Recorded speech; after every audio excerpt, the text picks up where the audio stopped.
Hello, everyone, and welcome to my channel. I'm Reina Creole, bringing you that spice to sci-fi and pop culture analysis, and of course, keeping it real when it comes to theme parks.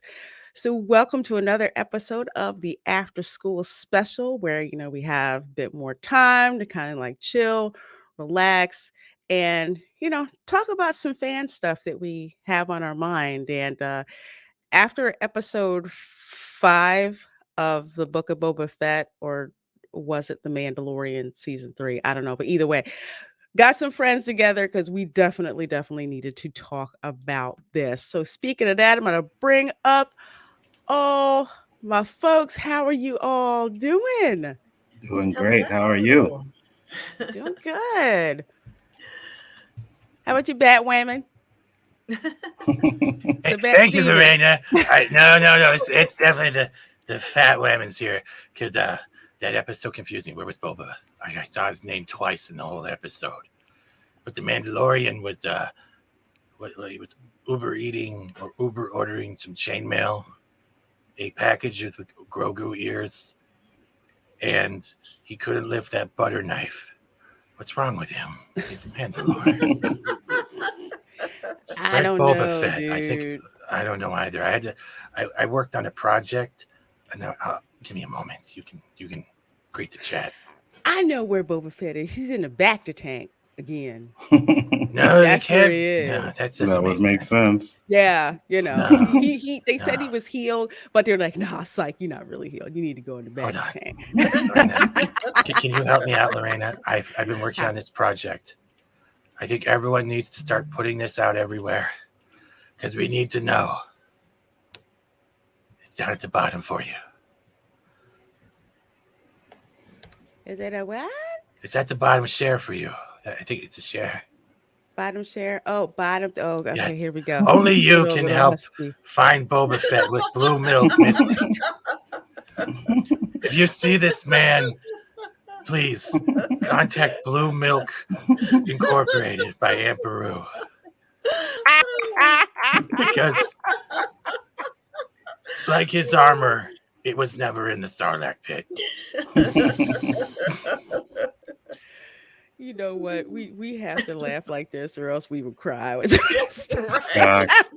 those with bad airsight, here, I'll even zoom in for you. Oh my gosh. Aunt Beru's blue milk. Look at that. It's even got the bantha on it too. But Luke is drinking so much, you got to be a big boy. Health and condition is unknown because, like this show, its condition and health is definitely unknown. Definitely. Thank you, Lorena. Back to you, Robin. You are very welcome. Very You can't do the voice right. Oh, and Enzo, you're very popular in Mandalorian. I try.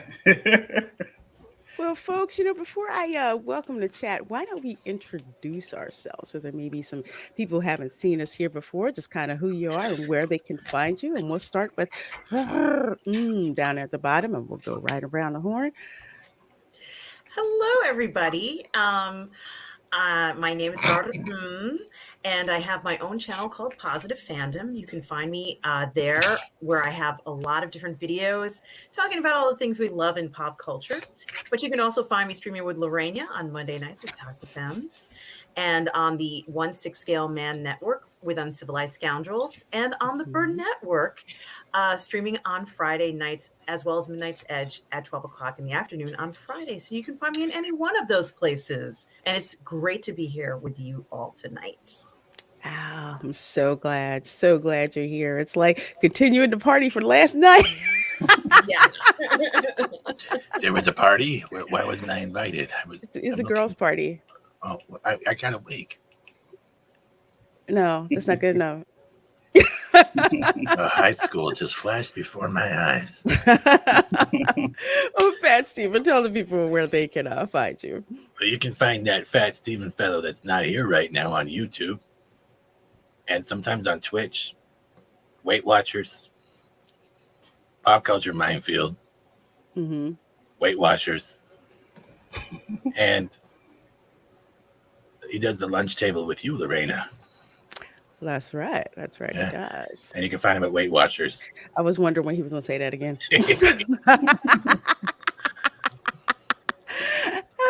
Anjo, why don't you tell the folks where they can find you? Weight Yes, Watchers. guys. Bigger Ford Entertainment is the channel. Do the Chaos Central stuff. OOC. Just glad to be here. Thank you for having me again. Oh, absolutely. Absolutely. Glad you're here. Glad you're here. And let's see who we got in the chat here before we kick all this kick all this off. Let's see. We have Snortopoopas Cuber who says, "Hello, humans and other critters." Well, hello, hello, hello to you. And let's see. We have Louise X Sparrow who's saying hi to Snortopoopas. Hello, my dear. And let's see, we have TD in the chat who says, "Hey, Lorena. Well, how are you? Good seeing you. Your avatar reminds me that there's this Deadpool Ringer T-shirt that I need to get from Universal. Every time I go there and I go in the Marvel store, they have it. It's like I think it's like red in the front. It's got like black sleeves on it. I love it, and he's just got the pose. I love Deadpool. I think I just love like Ryan Reynolds as Deadpool. That makes sense. He's a I beautiful think that's man. what it is.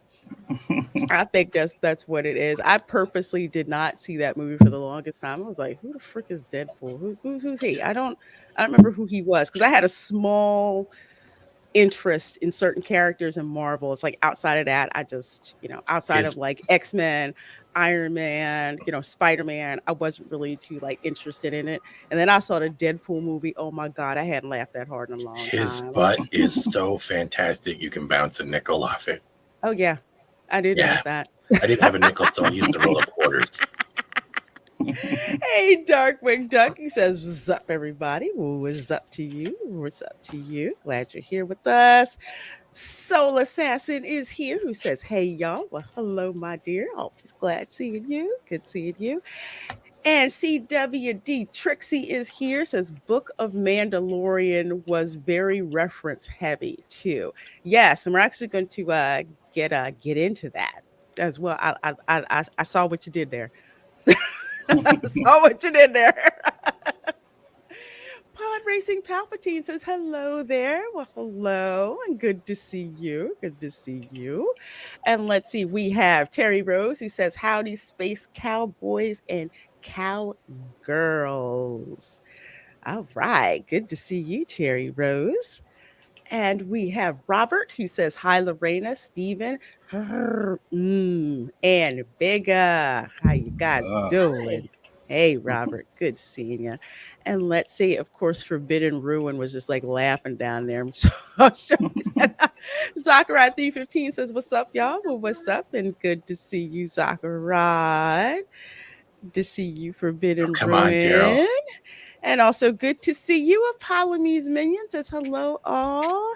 I had Apollomy on my show on Friday, so please do check out the replay Mhm. of that, especially if you are interested in trucking.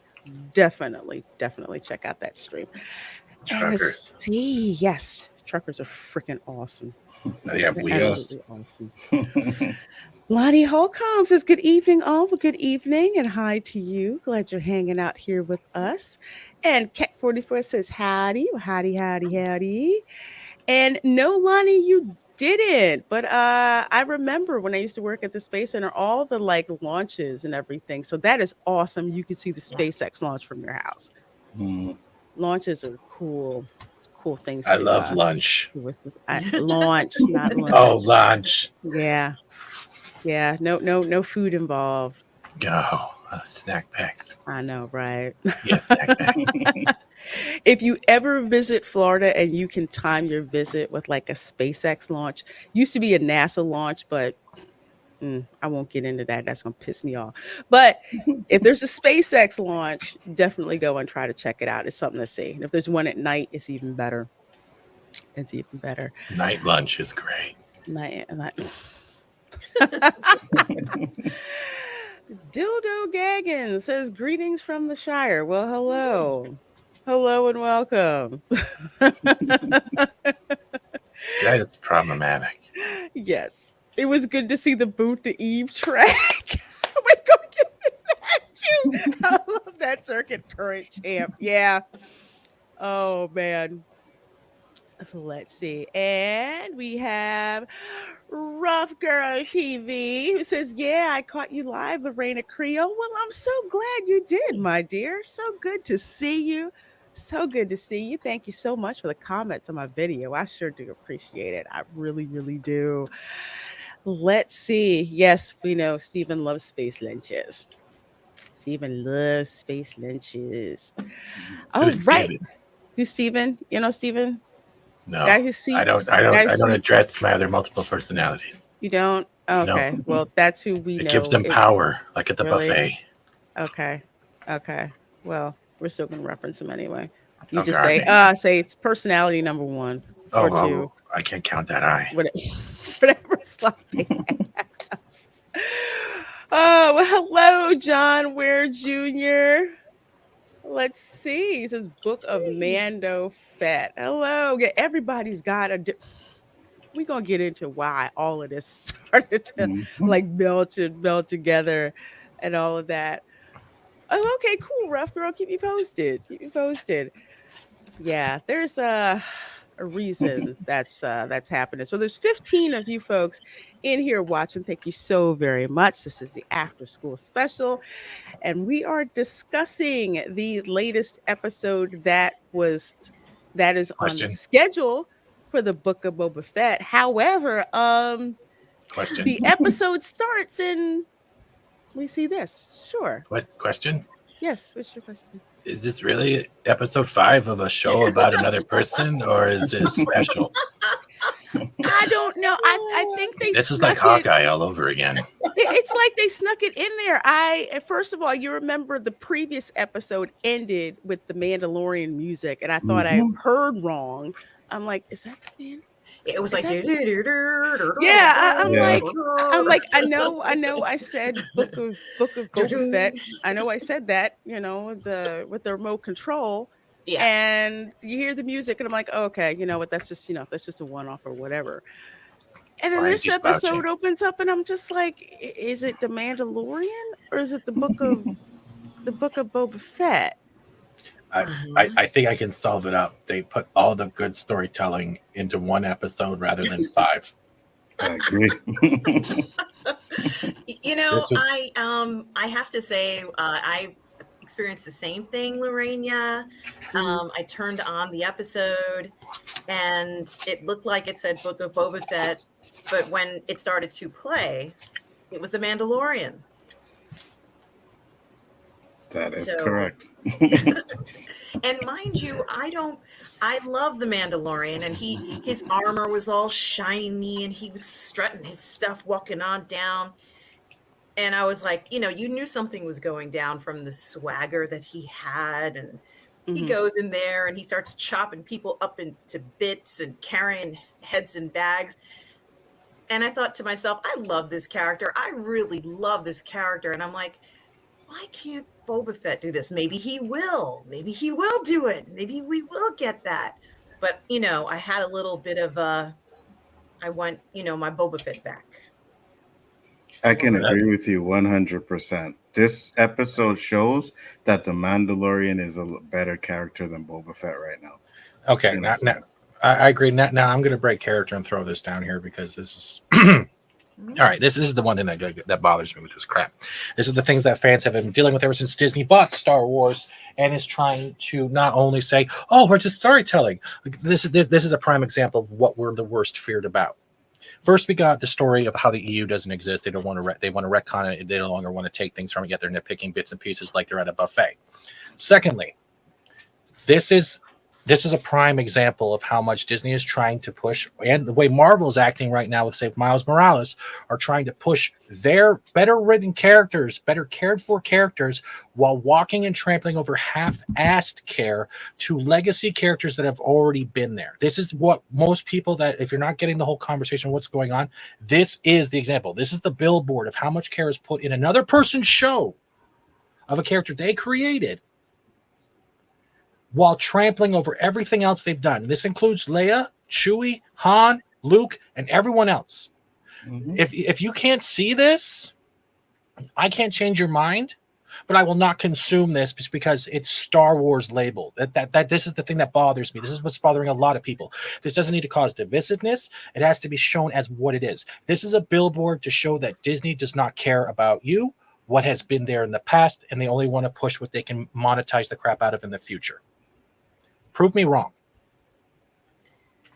I won't. You are completely right. I am not. No, we're right. And you know what, Anjo, I'm gonna let you. I'm gonna let Sorry you about finish. that. I'm gonna let you Sorry. finish before I say anything. No, I'm just saying I agree with him 100%. You got Han, Luke, Leia. They destroyed those characters. Now you're getting Boba Fett. They're destroying that character as well, and they're putting Mando above him, right? And when Boba Fett came into the Mando, he was pretty good in that series. I was like, okay, Boba Fett's good. But then when we get to his series, he's like, it's just like they're just trying to destroy the character. I don't know why. Hopefully, it'll get better in the last 2 episodes. But right now, I'm with Steven. Well, I can kind of. Oh, sorry, Anjo. I didn't mean to cut you No, off. I agree. Well, there's a reason why they're doing that. The reason that they're doing that is to make their own characters look better. Now, with that aside, my whole beef with the Mandalorian is that I didn't like them bringing in like Boba Fett, Bo-Katan, making references to Thrawn, because it's like that tells me that you don't have enough faith in the character that you created. So I find it interesting how the episode that does not have Boba Fett in it is the best one that they've done so far. And the reason why it is because of how they portrayed the character of Boba Fett so badly Mm-hmm. the past four. That's the reason why. Now, Jon Favreau wrote this episode, and I'm having flashbacks to The Mandalorian from the previous season. So if you remember with that, the first 3 episodes were dog crap. Yeah. They really were. They were absolute dog crap. They just were. And then all of a sudden, episode 4, it's like they remembered what they were supposed to be doing in the first place. But they didn't take the Mandalorian out of his own show in order to do that. So I don't know if it's that Favreau wrote this one specifically to pull this out of the hole. I don't know. But he did write this one, and you can tell because his prints are like all over. Even this shot, because somebody brought this up, John Ware Jr. I'm loving the monochromatic palette of this shot. This is something that's been missing in the book of Boba Fett, that like cinema feel, and you get it here. Like when the Mandalorian walks in, I swore I heard ZZ Top Sharp Dressed Man. When he walks in, like one of you mofos. Oh, I'm looking for somebody. I was I'm expecting looking for somebody. Smooth Criminal from Michael Jackson. That The would've whole worked fight too. scene, like Smooth Criminal. It would have You worked know? perfectly. It would have worked great. It would have. Mhm. Alien Ant Farm though would have done it. I heard I'm bringing sexy back. Yeah. That Oh too. God, you're not putting Timberlake in this, are you? Come on. It works though. It It does does. because he was so badass. And that's the guy I want to hang out with. That's the guy I want to get to know better. That's the guy whose armor I want to polish. But the problem is like, I mean, and like, I'm so tired of people who think criticism is hating on you or denying you the enjoyment of a series. Get over yourselves. The thing is, we're in the 5th episode of a show about someone else. And for anyone who's done storytelling, yes, you can have chapters if you're having multiple main protagonists. Let's do Wheel of Time or Lord of the Rings, for example, even Star Wars, for example. But the whole episode. Mhm. You did a show. You promoted a show about the book of Boba Fett. Is the book about Boba Fett? It doesn't go Boba Fett, Mandalore, Ewok, Boba Fett, Ewok. And it's even script. Script has brought this up to me in the past. The use of flashbacks seems not only misplaced but misused. Flashbacks, for most of us, can remember is like let's That's see a what scene. I've been saying. Yeah. It's But- not used like a scalpel. It's used like a hammer. Well, in this. Lorena, it's like this. Let's say we ever met in person at like a Nerdrotic event or Echo Base Network event, right? You wouldn't know what I looked like in person, but as soon as you heard my voice, you would have a flashback because that one line would kick in and you would have that memory. That's how flashbacks are usually delivered in shows. Yes. This is storytelling right here. Favreau might have written this. Then who wrote the other episodes? Who directed that? And why didn't you look at this episode and reformat?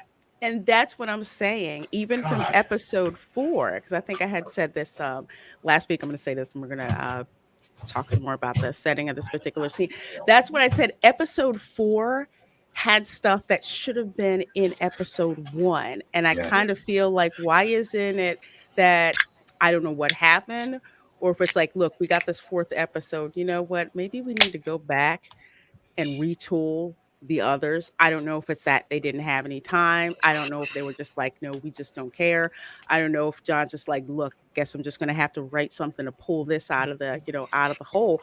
Because this, if you remember correctly, this was supposed to just be, I guess, like a movie.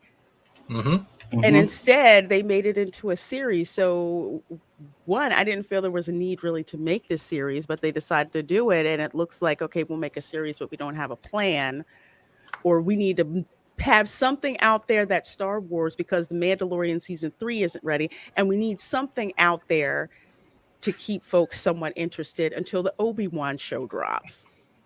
Yep. It's pretty much what I think it is. It's not about just not the care. It's the fact that they're pushing something else. They are pushing something else that is theirs. It is pretty.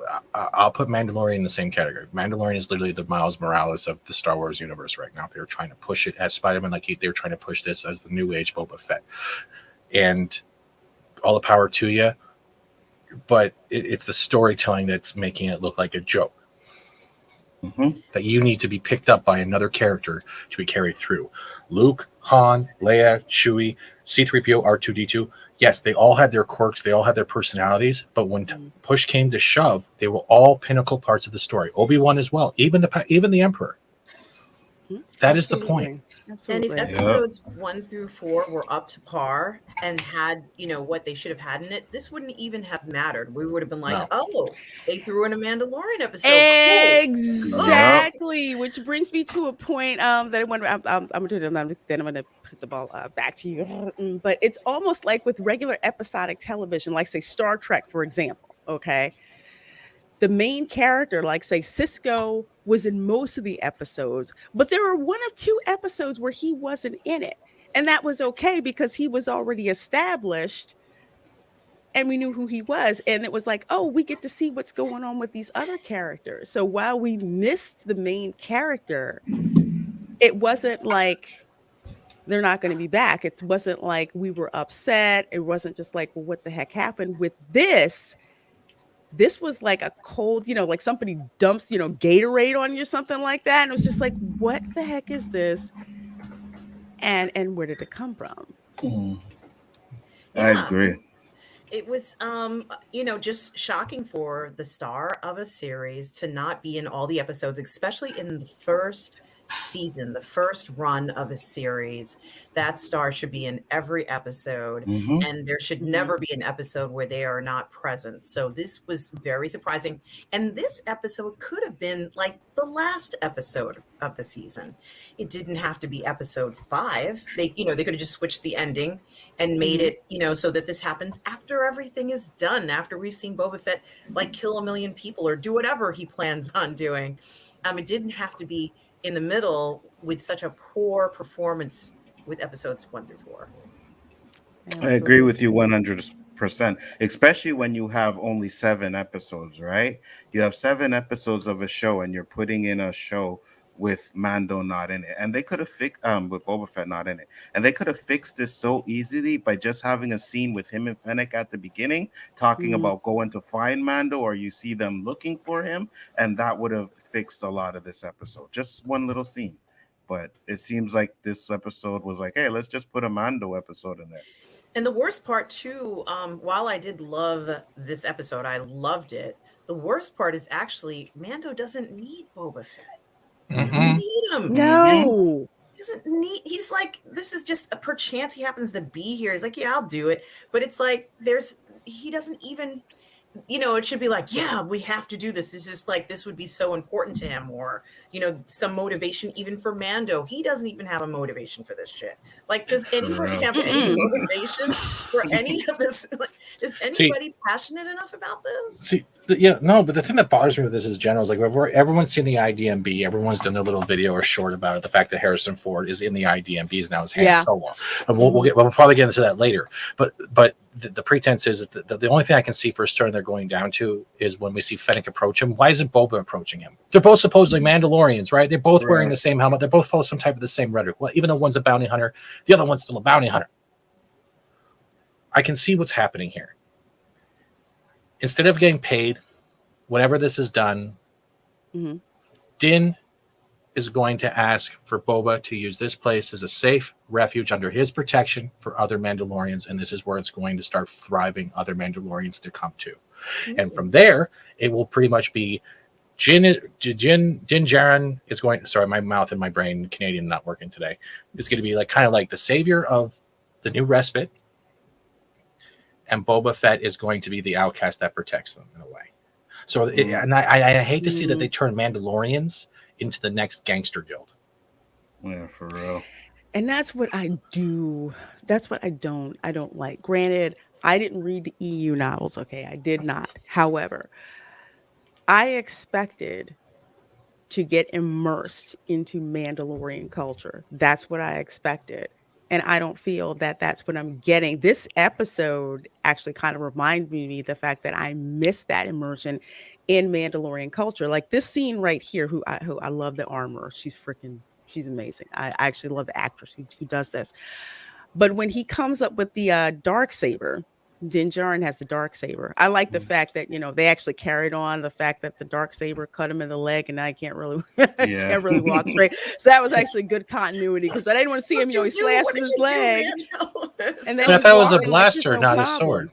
I thought it was the blaster that hit him in the leg. No, it was the sword. It was dark oh, okay, my bad. He can't cook. Yeah, because they asked, they said what kind of weapon could have done damage like this, and he hands the saber.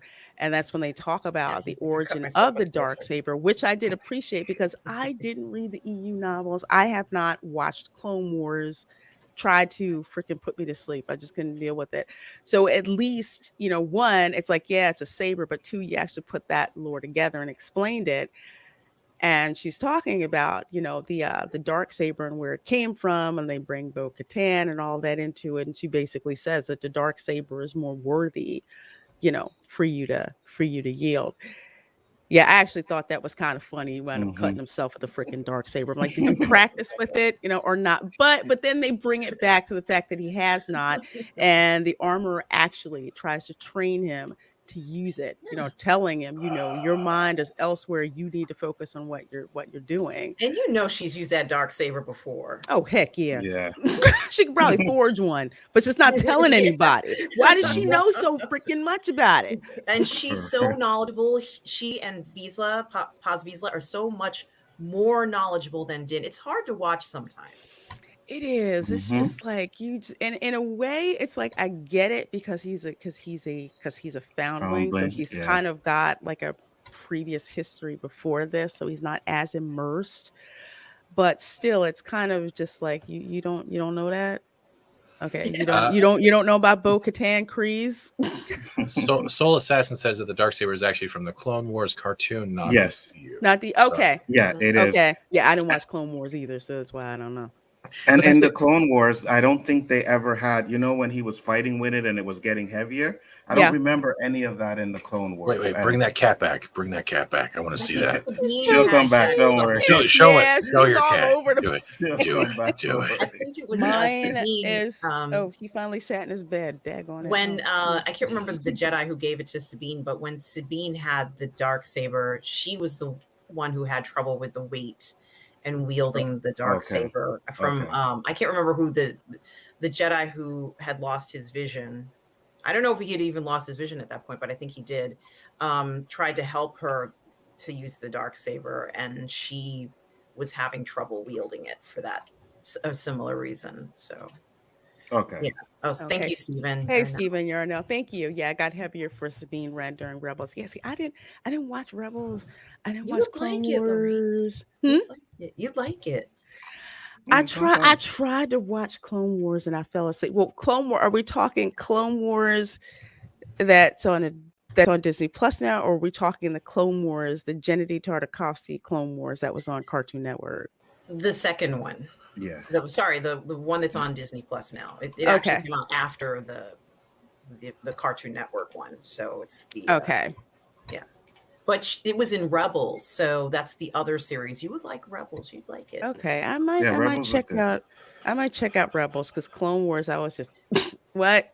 I'm sorry. I missed most of that. I was too busy making out with a hairy Jawa. What was that? Oh God, yes. Lord, I who thought that was a good I idea? don't Lord, know, man. no, That was bad. no. there is awesomeness in this though, with her especially.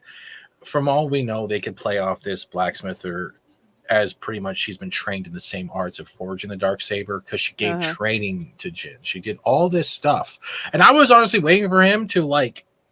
It was being so heavy that he would slice right through the floor and he would just fall through and like the whole walkway would cave in. Like I was waiting for that, Mhm. and it's like you give him all this training, then you see him to the door, and I was just like, oh, okay. That's too funny.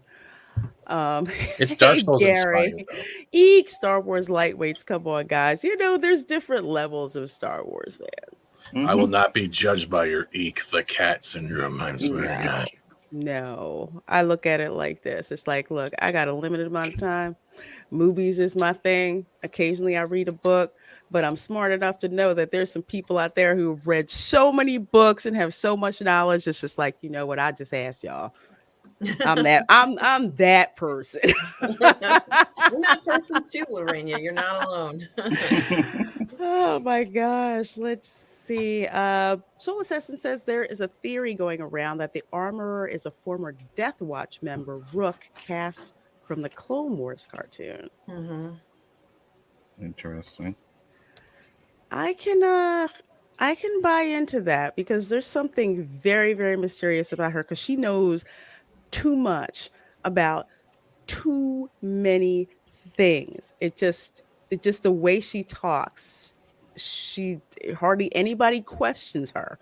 You Hmm. notice that hardly anybody questions her, and she does a lot of freaking exposition. And usually, anytime you get a character who's doing a lot of exposition, there's usually something going on. They know a lot more than they're letting there on. there definitely is something going on because from what I can see, to be honest with you, they kind of tolerating Din, like they're not like welcoming him back with open arms, so to speak. And I'm sure that Mhm. between, perhaps not the armorer, but Paz is probably was like, wow, that's some shiny Beskar armor you have there, Din. Like, why does he get the shiny armor? Why does he get the Right. Beskar spear? Yeah, he. Yeah. Everybody else's is all dinged up, banged up, like the armor we're used to seeing on Boba Fett. Bo Katan's armor wasn't, super Yeah. shiny. It looked, battle worn and all. I don't know. I guess he just likes that swag. I have no idea.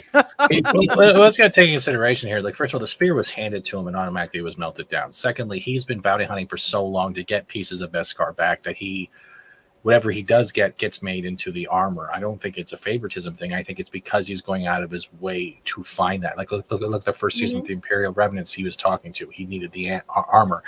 Anyone who shows him a piece of Beskar, he wants to get it. Mm. And like the spear, though, that was a great lesson. The fact that we make it for armor, we make it for defense, we don't make it for weapons. And I think did that like was that. Yeah.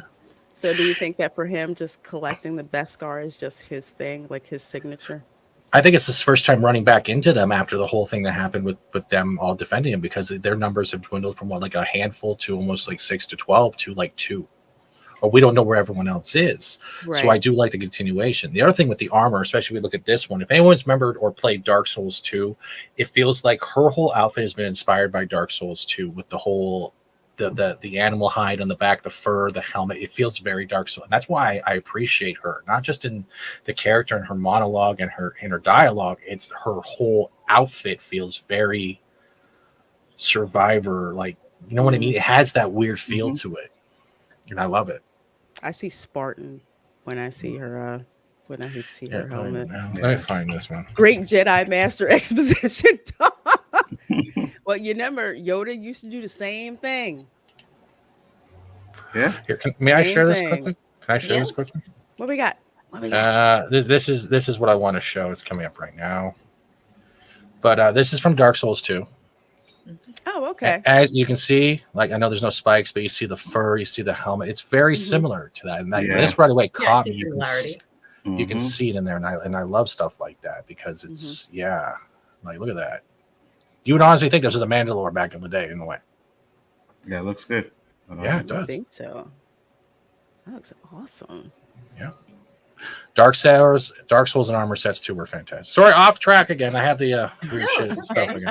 again. Gary Banjo Sandworth Worthington. Sure, those two wanted to trick Din into a fight for the dark Yes. saber. Yes, they That did. did cross my mind too. It's like, oh, let me heal you. Ha, I'm gonna sucker punch you. I'm gonna challenge you for the sword. And Din is probably like, what? But I just got back. And then when they couldn't defeat him in that, I think she knew what had happened with the helmet. I know it sounds crazy, but I wouldn't be surprised if she knew what had happened, especially since she knew he had Grogu and that he actually did remove. I wouldn't be surprised. That's why when she asked him that question and she's like, "Did you remove your helmet?" And it's like crickets, Like,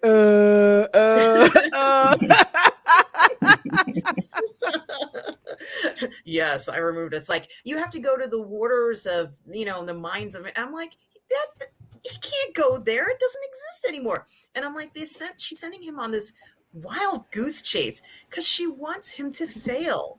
She doesn't want him to succeed in this. And I'm trying to figure out why. Do you think that maybe he may find some of those waters where he can fix himself? I think it's more he's being sent off because she can't train him, but Luke can in the ways of a saber. Maybe both situations. I hadn't thought about that.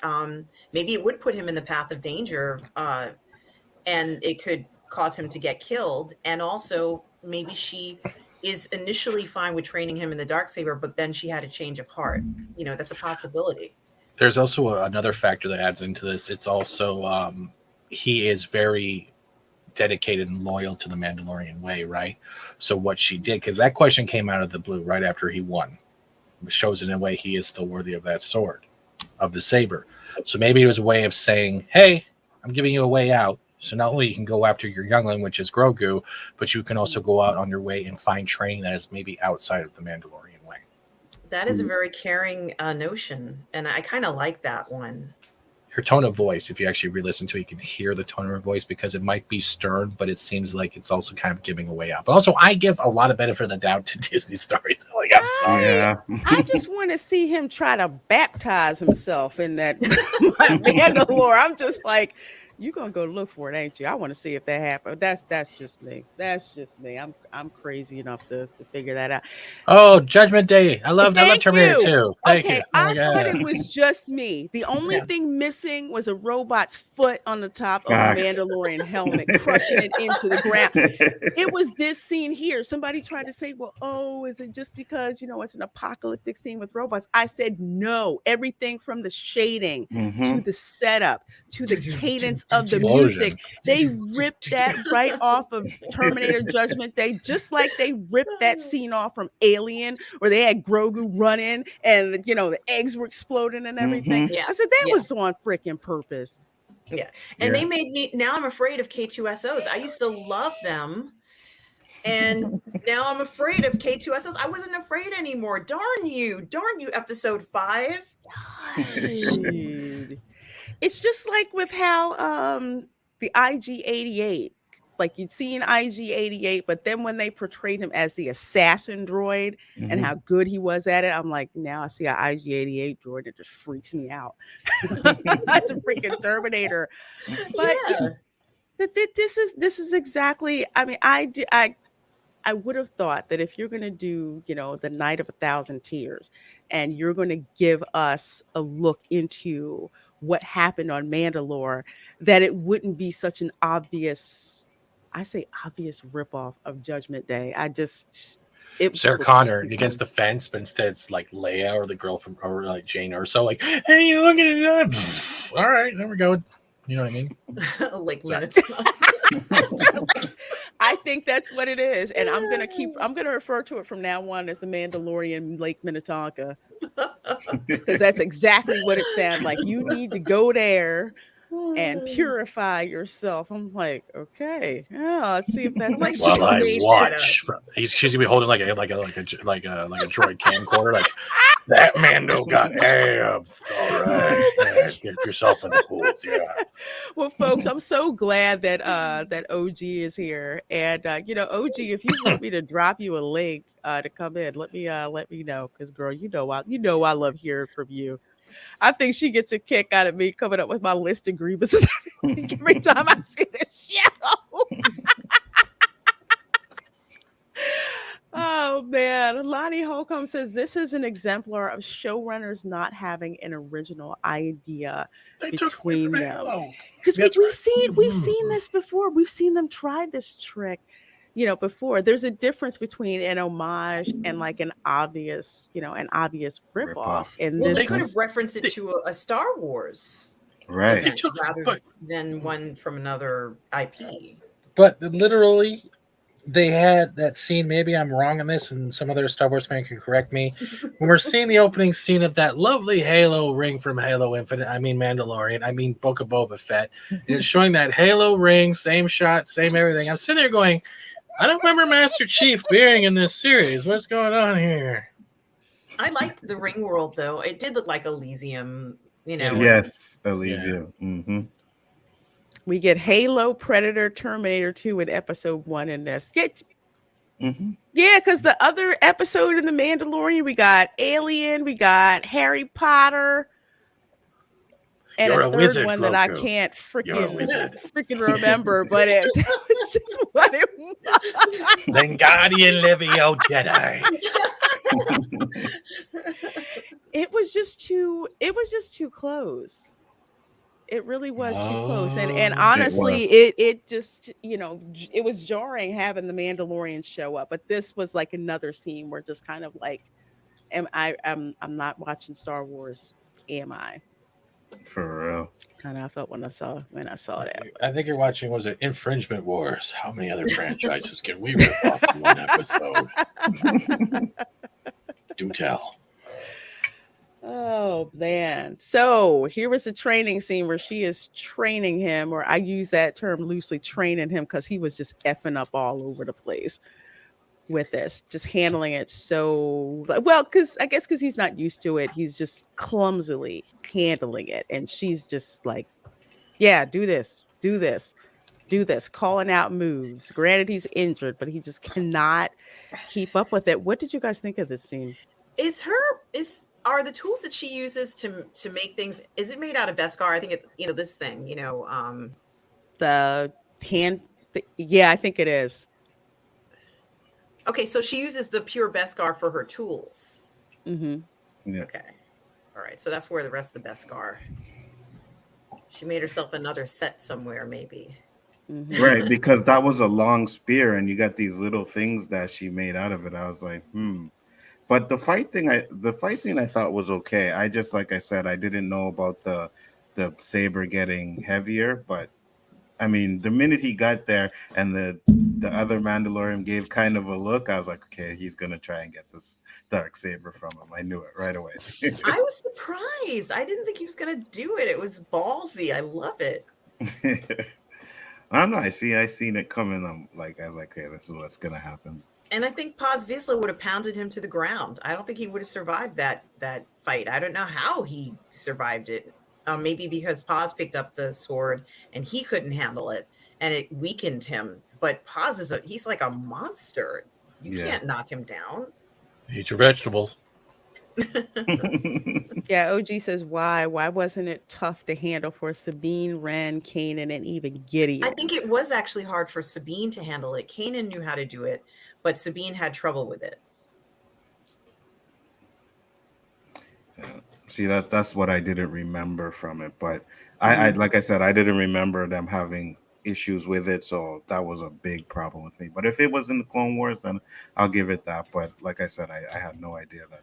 Yeah, Kanan was obviously is a Jedi, so he understood the concept behind using a lightsaber or any kind of crystal-driven force weapons, and he understood what it meant, but Sabine had a lot of difficulty with it, and I think that's why she eventually gave it up to Bo-Katan, because she's like, I'm tired of this, man. Screw this damn thing. You can take it. So that's how I honestly feel. I think she just gave up and was like, this isn't for me. I'm sorry.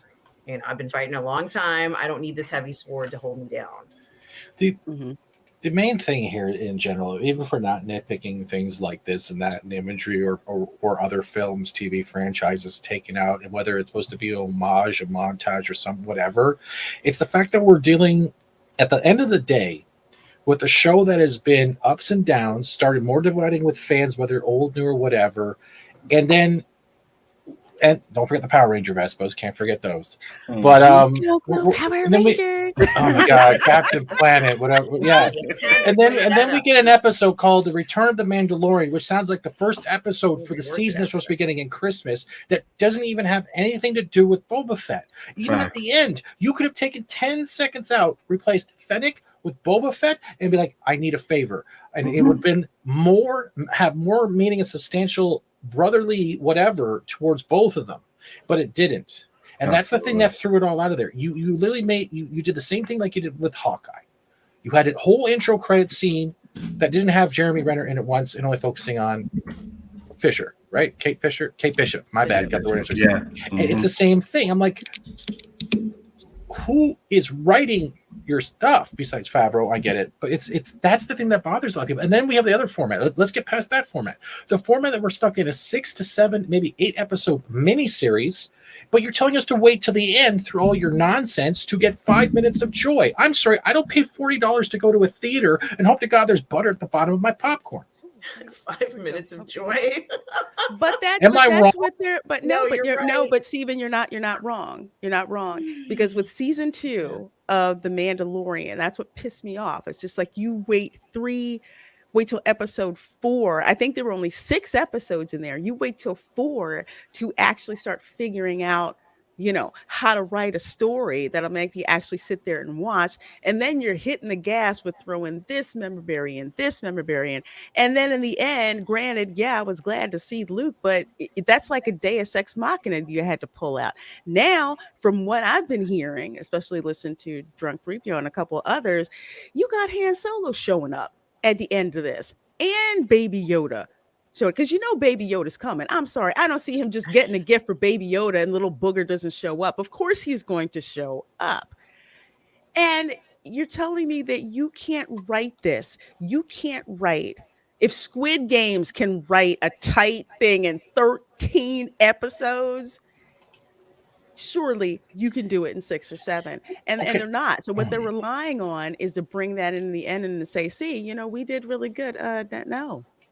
It's literally like a teenager like getting access to the internet or finding other kids' parents before they get home, like, oh my God, nudie soundbar, nudie time. And they're waiting with dial-up, and you're seeing the picture scrolling slowly. Like every episode's that scrolling slowly. They get to the bottom, it's like, oh, penis, I'm out. And you feel like you just got totally ruined. It's the same type of thing. It's like you're setting, it's like build up in an electronic music track. You're doing the build up, you're waiting for the drop, and it's not even worth the $20 for the ticket.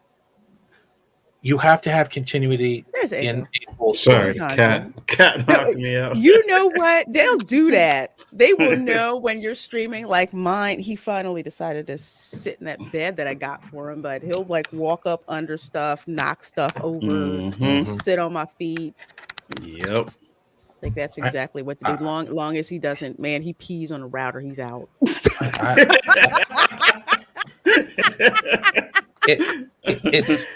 It's like they took the format of Dragon Ball Z and we're getting 10 episodes of them powering up and never getting anywhere. OG says it was never about who is force sensitive or not. None had troubles until Din Djarin got it.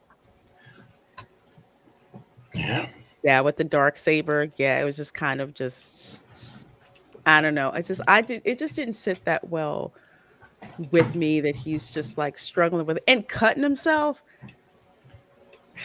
I'm like, okay, dude, Yeah. All right.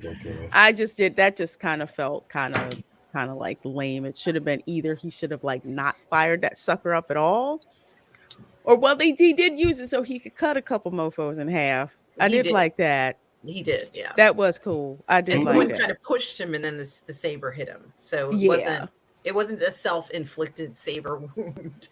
It was kind of, let's put it this way, a close combat thing, but I have never seen that in Star Wars. I've never seen anybody, well, granted, they haven't shown that scenario where, okay, even Luke didn't freaking cut himself. He got shot by the training training ball thing, but he didn't wind up cutting himself with the Well, dart probably dart because saber. if the saber came close to Luke at all, he just turned it off. But Din doesn't Mhm. know what he's doing, so he's still holding Hmm. it. It's on. He's like, it didn't. Exactly. At the height of the moment, he probably didn't know. Just turn the saber off. You won't get burned. Just a resume of ups and downs of the. Yeah, OG, they seem not they seem to not what they want to do. No, they don't know what they want to do. No, No. and that's what I don't get, and that's kind of like what I want you guys to comment on. It seems like for me, the show running, just like with The Mandalorian, is very uneven. It's not tightly knit. I would think that if you're writing a story and you're writing, episodic television for a season, you want to make sure all the dots line up. Hmm. And I don't know if it's because they don't know how, or they just don't care Care. to They a don't point. care. They're just doing what they want to do, and if people like it, they like it. If they don't, they don't. They know They people will want. still watch it, right? They pretty much, in a way, ever since Mandalorian first came out, it has caused a divisiveness with fans. Hmm. They're old or new, and it started this Mm, kind of thing like we have lost the ability to enjoy what we like and also not like what we like, but that's not respected anymore. It's like we either have to unlike everything or not like everything. And honestly, the human mind doesn't work like that. There are going to be people that like certain things and don't like certain things out of everything in life. That is part of our ability to choose, our ability to have free thought, free consciousness. And with that, no one should be villainized for it. But at the same time, it's hard because we're watching the things we love that we've attached ourselves to, that we've grown up with, we shared with families, whether they're still here or passed on. It's so freaking hard. And trying to explain that type of emotional, mental attachment to these things, some people don't get it. Then if you don't get it, either you did. try to learn it or don't judge people based on it. And I think that's what they're trying to do at the end of the day. They're trying to cause that divisiveness of emotion. Consume, don't think. Thinking and talking can solve a lot of problems. The Mhm. writers are Facts. amateurs that have no experience. Forbidden Ruin, I have to agree with you on that. Hmm. I really do have to agree with you on that. Whoever they have writing, honestly, think about it. If you're a writer with a script or you have a writing talent, are you clamoring to go to Disney Plus? Nah. Going to No. Netflix. You're going to Netflix, or you're Yeah. going to Amazon, or you're going to Hulu, or I you're do. going to Discovery Plus. I'll tell you that too, because Mhm. Discovery Plus for $4.99, I'm just like, Mhm. I really hope they don't jack the price up, because all I do is watch stuff on Discovery Plus, Mhm. which is very tightly written, I did want scripted to stuff. mention that it is true that Pedro Pascal voices the Mandalorian, but there are three body doubles who play the role that you see. If it's not Expensive. Pedro in the suit, it's Brendan Wayne, who is Wayne? John Wayne's son, right? Isn't that who Really? he's? Oh yeah. I think so. And then Lateef Crowder, one who I believe is a martial arts specialist, and then Barry Lowen, who's a weapons specialist. So there are three different gentlemen who are playing this. And I want to give them some credit because they make him look good. He looks really good. So Swagger. He got to the Western swagger that we're used to seeing. yeah. Yes. Yeah.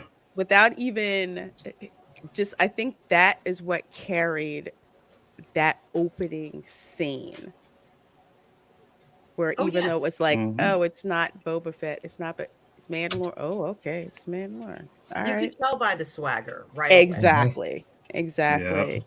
Yeah, so John Wayne's grandson. Yes. Oh, Hmm. grandson. Thank you, Book of Souls. I couldn't remember if it was his son or grandson, but I knew he was related to him, and it's just the legacy just continues on in the Mandalorian, which I think is great. I agree. Outcast Creative says while the show has some nice moments and touches there, it lacks a solid narrative direction and cohesive vision. And that's my issue with it. It's just if you want to create your own stuff, create your own stuff, but at least give us a solid story.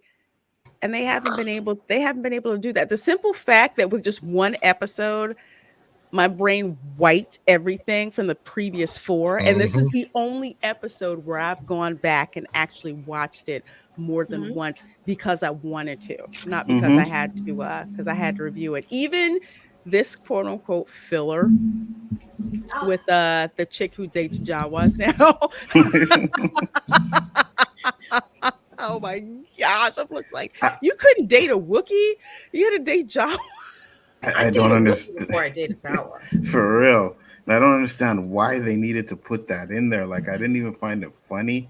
And to be honest with you, I don't even like that character. I never liked her from Mandalorian. And I think in this one, they made her even worse for me because when she started speaking Jawa, I was like, okay, I'm done. I'm done. I don't think anybody has ever spoken Jawa, even in a New Hope. They Mm-mm. understood, and I Mm-hmm. believe it's if I go back to, I believe it's what we're saying is English is quote unquote galactic standard. The Jawas understood that, Right. and they understood what they were saying, but they never spoke the Jawas language back to them. So I Mm-hmm. just thought that was like, oh God, no, just coming from her face. Yeah, I don't know why they felt the need to say that or to put that in there, like she dated Made no Jawas. sense I'd to me. kind of I would have preferred it if it's like, yeah, this Jawa owes me money. You sold me some defaulty so and so, whatever. You freaking owe me. I could deal with that. But dating a Jawa, I don't know. I guess they wanted to That's call the it, first time I've inclusive. ever heard of anybody dating a Jawa. It You was know very what? different. That just made my brain go some places I did not want it to go to at all. Soul Assassin says Karen Travis would write a far superior Boba Fett show. Of course, but from what I understand, they pissed off Karen Travis, which really annoys me because I love her writing. I finished reading Sacrifice a couple months ago. That was freaking awesome. I'm not trying to kink shame. I'm just saying that's just not me. I'm just you don't even want to know what I thought when I heard that. But what did you all think of this montage? And basically it in a way it is filler. I'm gonna call it is filler. Because the Mhm. thing is he's getting this new ship that's built to replace his old one. Yeah, I didn't like it. I thought that we didn't need to watch him build his ship and all that stuff. I would have preferred if he went there, the ship was ready, right? And then we could have moved on with the story. But we just had this whole Fast and Furious fixing the car up, and I wasn't. I was. The episode lost me. I was afraid it was going to turn into like a pod race situation where this whole thing ends in some crazy bet in another pod race. And Hmm. that really it, I remember when the prequels came out, and it was a big deal because we had waited so many years for these prequels to come out. Right. And when I saw Mhm. that pod race, I was just like, "Oh, okay. That's so Yeah. nice." So that's how I felt here when I saw the pod engines. I said, "Oh, don't tell me it's another pod race." And of course they went through, the area I think where the pod race The took pod place, race was, yeah. Exactly. You which saw is the same okay. thing. I It's was just okay. like, I was hoping that the sand people would shoot at him. Really, I was looking. I was really hoping that was gonna happen. I mean, a lot of episodes 1 through 4 have, like in regards to this Jawa situation and her being able to get the parts, because it seems like, and I think it was you, Bigger Ford, who was mentioning this, or perhaps it was you, Stephen, how much she's relying on them for parts. And essentially, we've always been told the Jawas don't steal. They, what is it called? They salvage or something like Right. that, right? Hmm. And Hmm. yet we're hearing some messages. I'm not nitpicking on this, but we heard some messages about them lifting stuff off of other people's stuff, and I'm like, Are you saying that you took it and there was someone there? Like, if you lifted that off, if you lifted a compressor off of a Pike's, ship, was it still the Pike ship, or was it, debris that was in the desert? Like, which one is it? Because we've already seen Hmm. them like butt Boba in the head with the back of the hilt of a gun to Right. take his armor. When he was moving, he was alive. I've never seen a Jawa do that before. Apparently, the Jawas are going hardcore. They're getting Yeah. hardcore, and it's getting Appar- real. It's getting real. Apparently, because when they were talking about I lifting don't know how stuff else to from the describe Pikes, it. I'm like, the Pikes are like freaking drug dealers. Yes. You don't Hmm. mess with drug dealers' Hmm. or any of their freaking stuff. They're coming to find you. So I'm just like, They're how coming did to find you. how, ugh. I said, I don't know how they're gonna freaking do that. But Yeah. yeah, I didn't think it was a ship of a bounty hunter No. either. I'm just like, No. it's too small. Hmm. He's going to carry the severed heads in a cooler in the front. That's what he's going to do next to beers. Is it gonna shrink them? Yeah, They're it's gonna going to have to shrink do his something. Shrink head. them down. There's no room to collect, the bounties that you freeze and carbonite. You Those just days are over. So he's basically flying a Vespa now. Yeah, Now instead of an Escalade, he's flying a Vespa.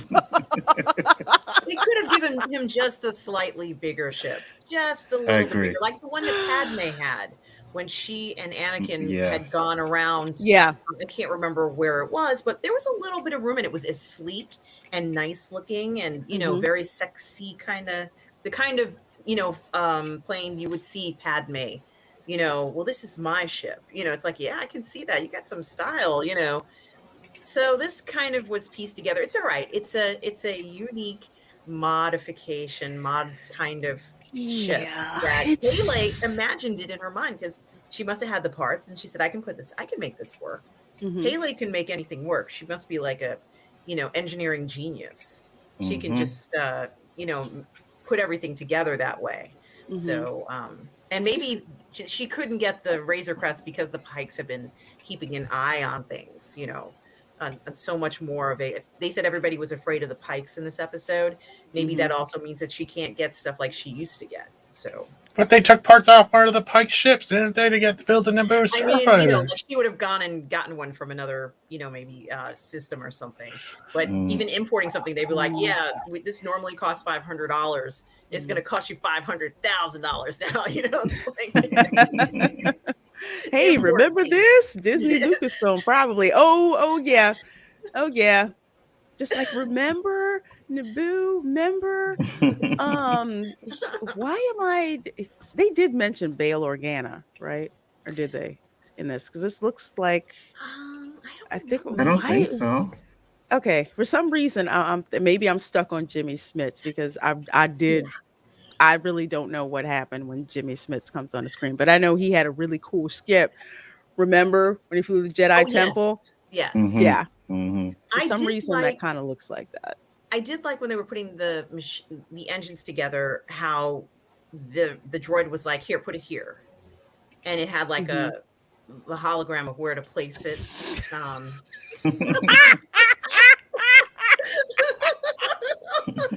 This is true. It does. What they did is they waited for another Pike train to go by the desert, and when it slowed down at a stop, they just took all the TVs off. I mean, all the Mhm. parts off. They say we're gonna jack the drug dealer shipment. Y'all think I'm kidding? Favreau was probably watching the episode of Miami Vice saying, "Yeah, I think we could use that You see, part." I got a problem with this episode, and I'm going to call Dinklage out on this one. Why isn't Dinklage getting upset the fact that they used dwarfs probably actors for the Jawas, right? So Facts. why aren't you complaining the fact that you're literally giving the personification that dwarfs are nothing but thieves? Where are you, Dinklage? Come down with rain your half fury above your high chair. Bring it. Such an it's a, angry elf. it's a very He needs good more point, phone books to Leslie. sit on in his life.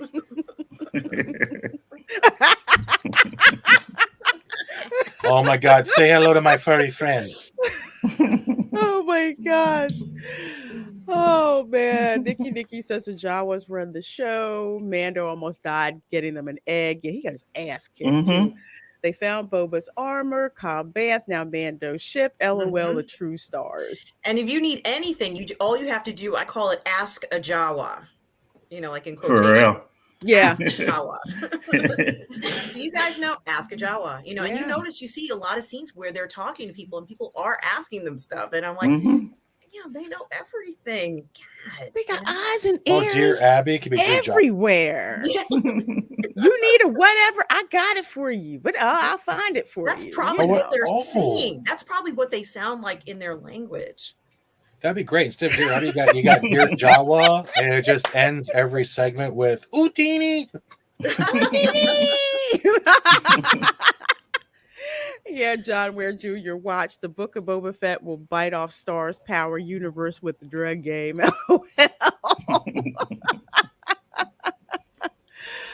Oh my gosh. Stephen Yarnell says he's going to be focusing on going to Mandalore to become the leader, uniter Well, of all Mandalore. I actually want Din to show up, just Din, like Grogu, that can be for another series, like when he comes back. But I want Din to show up, and I want Boba Fett to fight him and beat his ass to get that Darksaber. That's what I want to see. I want to see them confront each other and him be like, yeah, you don't even believe in Mandalore. You're one of the children of the Watch. You don't even care. You don't even want to be a leader. I'm the one who should have that Darksaber. Oh, yeah. Well, I'm just, fantasizing there, but you know what I mean. I want to see a confrontation. I want it to be bloody. Yeah. And I'd be fine if somebody lost an arm or something. I'd be fine with it. I would too. I thought that fight with Moff Gideon for the Darksaber was some crap. I was not happy with that. Especially, okay, maybe because I watched Breaking Bad too much, and I still that's who I'm seeing. This dude who basically his corpse walked out and got blown up. I'm just sorry, that fight should have been much better. Hey, Moff Steve. I'm sorry. Go ahead, my dear. $1 million worth of Beskar buried in Tatooine somewhere, don't you know? Yeah, I gotta go find it. Find that. Hey, Steve, how you doing? He says What's up? the Naboo starfighter is full retard. It doesn't have the air supply for long travels. It is made for planetary defense. In this ship, he will suffocate during hyperspace jumps. Yeah, I didn't like that. I didn't really like that either. It's not made for deep space. Nope. I never liked X-Wing fighters for that purpose. I mean, I thought they were cool looking, but I wouldn't want to be out in space for long periods of time in that. How are they going to go to the bathroom? Vacuums. No, because they cleaned out the astromech droid spot, so he's pretty much flying by the seat of his pants. But that's going to be Grogu in there. He's been driving through there when he's like, I smell lizard egg farts. What's going on back there? He's going to get Dutched oven in space. I'm sorry, that kind of messes with me, the fact that they got rid of the astromech droid. Yeah. Do you want to go to hyperspace? Too bad. You can calculate faster than an astromech droid. I don't think you need an astromech with you. Come on, people. This is especially for space travel. That's a darn shame. You put an astromech droid out of a job. Why does Grogu have to ride in the back anyway? Come on. Grogu lives matter. You gotta have some place to put the car seat. Come on. Can I share this video quick because I can sum it up pretty quick. It's not that long. What we got here? Yes.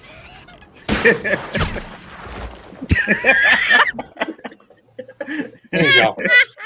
I like that. I like that for so many flipping reasons.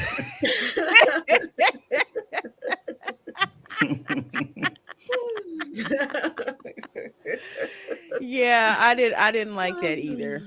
Falcon is supposed to be the fastest hunk of junk in the galaxy. Facts. And they nerfed that. Ugh, nah. Outcast Creative says, I feel that the Adventures of Max Rebo spinoff would be a better show than what we were getting. Yeah, I thought he died. Blue and squishy. I just want to give him a hug and hug him. Say, hi, Max. And he just goes,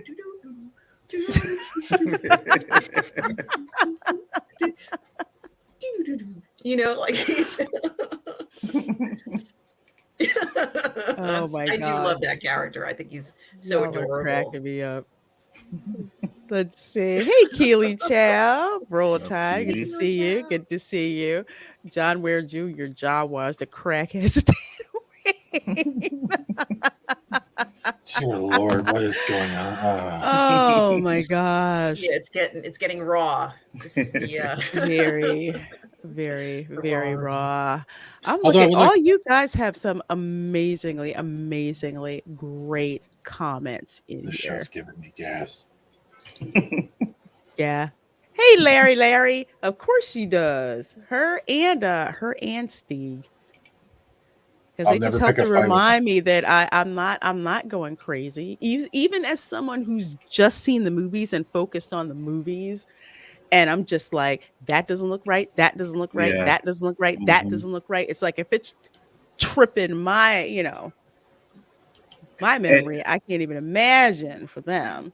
when he walks into the butcher shop at the beginning, I was Mhm. like, there are a bunch of dogs here. Like all those things, they looked like dogs. And I'm like, this is so lazy. Like George Lucas, at least when he did his aliens, you may see one or two that didn't look good. But Mhm. in this, they all look bad. Like all the designs, they kind of look bad to me. And I was just like, look at all these dogs. I did not like that at all. I did not like the way they looked. Do you somebody kind of refresh me, and I can't remember what happened to the Jim Henson's Creature Shop, because remember a lot of like sometimes a lot of the aliens, I think they did some work with Jim Henson's Creature Shop creating those aliens as well, and they used to stick out. That's why the Mhm. cantina scene was so iconic, because of the makeup and the design of all the aliens. I mean, you looked at it and none of that looked like Earth, which was great. Right. But it's just like, yeah, dogs. Okay, yeah, why are we seeing that? We already know how that is. So to me that says something about speaking of the production quality. This Mhm. episode Thank you, had Stig. way better production quality than Stig the Yes. nailed others. it. Stig Mhm. nailed it right there. The can keep continuity. That's exactly right. Because I found the same thing. The man literally got Alzheimer's. Yeah, he's in the back of the tank to get healed, and he can't remember. I crawled out with armor, and then all of a sudden it Mhm. Exactly. grew legs and walked back in. Thank you, Gremlins. That's Mhm. what that's what I'm talking about. They can't pay attention Yeah. to what they're doing and keep the continuity. I don't know if it's like continuity. Oh, we know stinking continuity. It's extremely aggravating, and it's Um, lazy. It really the is. Naboo Yeah. fighter is not meant for long-term space travel. Seriously, not. It is planetary defense. It doesn't mean it can't go into space. The thing is, it's not meant for, like, let's say, the Millennium Falcon or Star Destroyer, long-term space travel, Yeah, we long-term, long said deep distance. Yeah, deep deep space. space. Gotta go Right. deep, very deep. Yeah. There's a difference between, a planetary fighter and, like, say, a cargo ship Hmm. like the Falcon. Mm-hmm. Big Exactly. difference. Big and difference. and the use of that ring to get to hyper speed or Hyperspace. Light speed. hyperspace, Yeah. light speed, Yeah. or Hmm. Yeah, they kind of use them Like interchangeably, like but like that Naboo starfighter, even without an astromech droid, can't even get it to plaid or ludicrous speed. Can't do anything. oh, don't you love how he got pulled over by the New Republic Oh cops? yeah. That's another show apparently John Favreau likes to reference, which is Cops. You know why I pulled you Hmm. over? Okay, wait here while I Boy. run your that plates and I'll be wise. right back. What you want? What you gonna do? Sit there and wait. And he just said, boom, we got a runner. And when they did jump to hyperspace, they were already in range of initiating the attack on the Death Star point 1.5. I'm sorry, I call it 1.5 because it was half a Death Star. So even then, when they did do the jump, they did the jump with the other cruisers, the medical frigates, everything, the Mon Calamari cruiser. So yes, they do get Mhm. carried. Yeah, they're right. Yeah.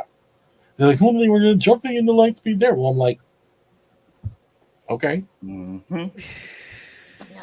And then they let him go, and they're like, "Hey, do we let him go?" And the guy's like, "Yeah. Do you want to go back Paperwork. and do paperwork?" Paperwork. I was like, "Paperwork? Really? You, Okay." you know Your what? I voice take sounds that familiar. back. If they truly were gonna rip off the cops, they would have went after his ass. Yeah. No, it That would have would been have like been great. it would have been crazier. It would have been crazy police chases. You know that one right here. We see a Mandalorian and another starfighter going down here. What the cops don't know is he has nitrous in the back. Everybody are Tatooine. They're in the bar, like watching, like, what the duh? We got another one. See, what's terrifying is, let's say Grogu does mature into his Force abilities and does eventually sit in the back of that Naboo starfighter, right? Next time he gets pulled over by X-wings, he could just like wave his hand around as a kid and pick it up and just toss it around the space and it's flinging around like a toy and like, really?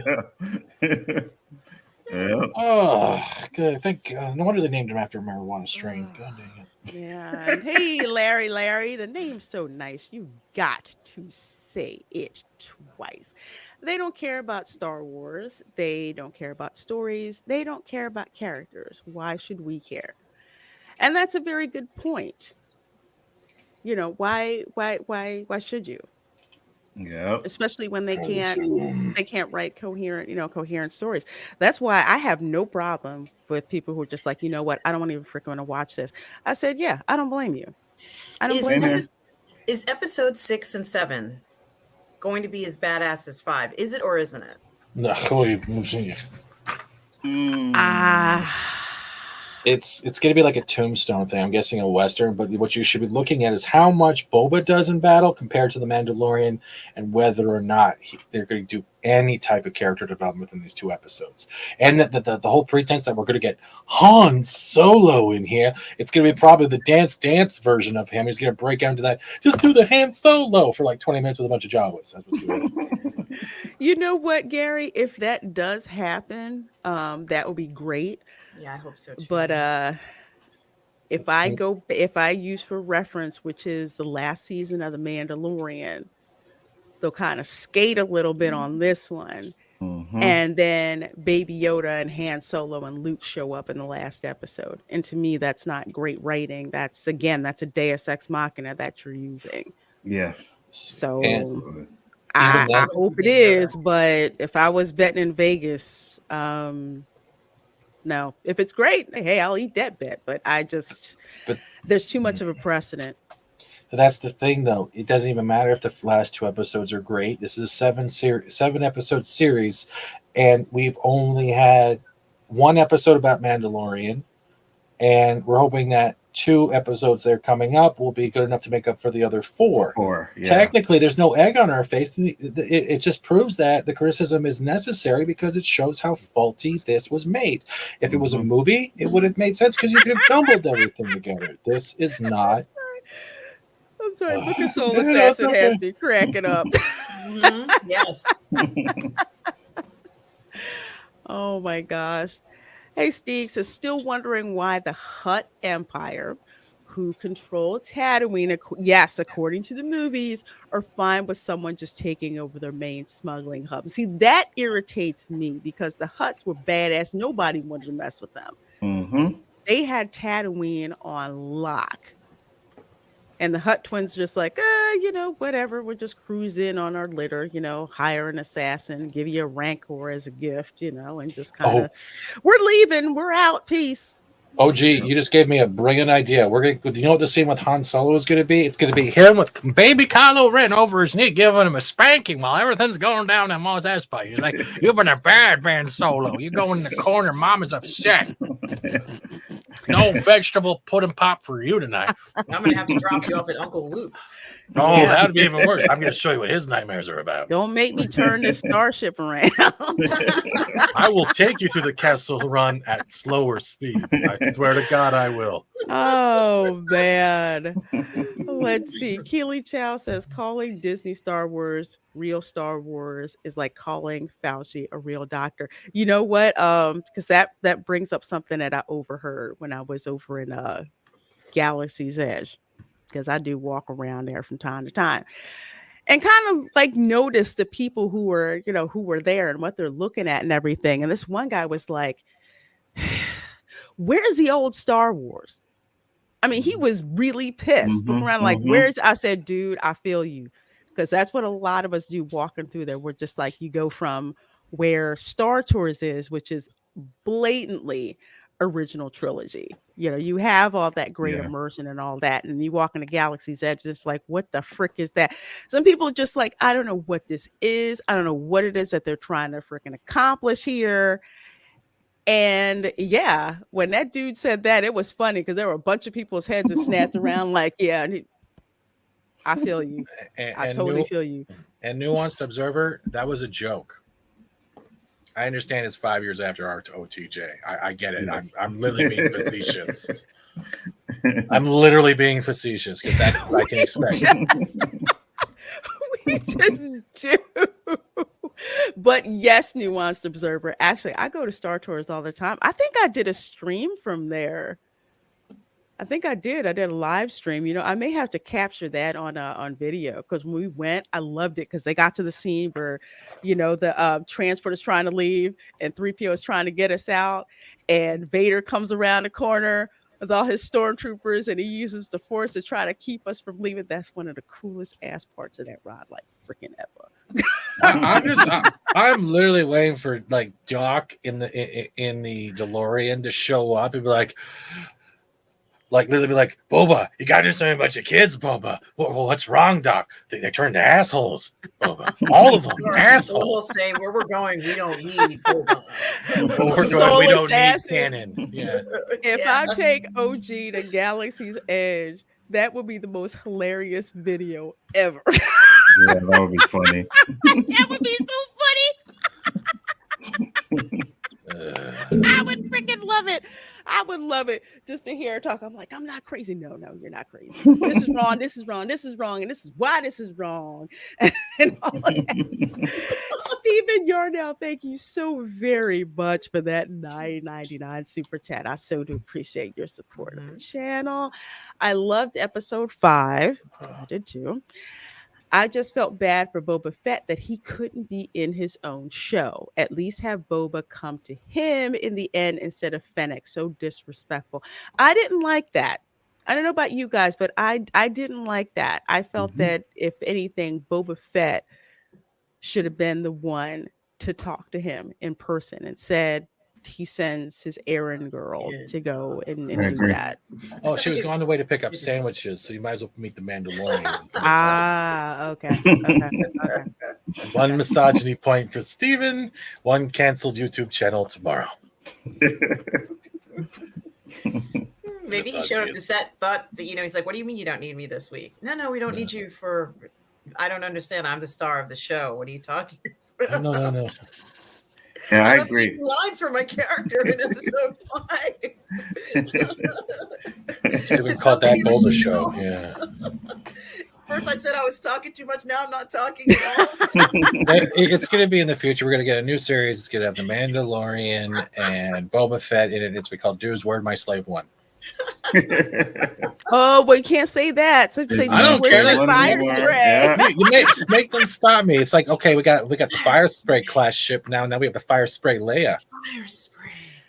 Next thing you know, they won't say the Millennium Falcon. They'll say something like Corellian cargo ship or some stupid crap like that.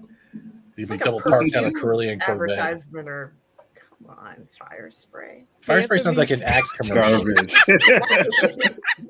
After a tough night in the galaxy, try some fire spray. Fire spray sounds like a door-to-door salesman for a Star Wars Avon product. Oh Would you my like God. some Mustang and fire spray? Smell like a real Mandalorian. You know what, It's got the guys? stuff Oh, all did you over. hold on a second? I'm gonna add art for a minute. What did she hold up? She held up No, something. I was just saying, thank God for fire spray.